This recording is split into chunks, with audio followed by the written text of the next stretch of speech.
వచ్చేటప్పుడు జగన్మోహన్ రెడ్డి ఏం మాట్లాడాడో చూస్తే అందులో నా తండ్రి చంద్రబాబు గారు సమకాలికులు, వాళ్ళ బిడ్డకు ఉన్నటువంటి వయసు నాకు ఉంది, వాళ్ళ బిడ్డ లాంటి వాడిని, నా మీద అబద్ధం. ఇప్పుడు కరెక్ట్గా లైన్లోకి వచ్చారు జగన్మోహన్ రెడ్డి.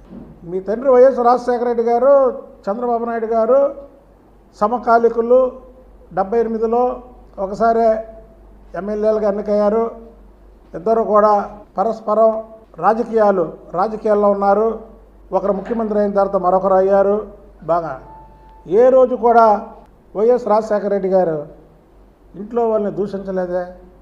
అసెంబ్లీలో నిండు సభలో నువ్వు ఉండగా కొడాలి లారీ, వల్లభనేని వంశీ, దూరంపూడి చంద్రశేఖర్ రెడ్డి, ఇంకా అంబటి రాంబాబు ఇలాంటి వ్యక్తులందరూ కూడా చంద్రబాబు నాయుడు గారి కుటుంబాన్ని లోపల మాట్లాడుతుంటే నువ్వేం చేసావు?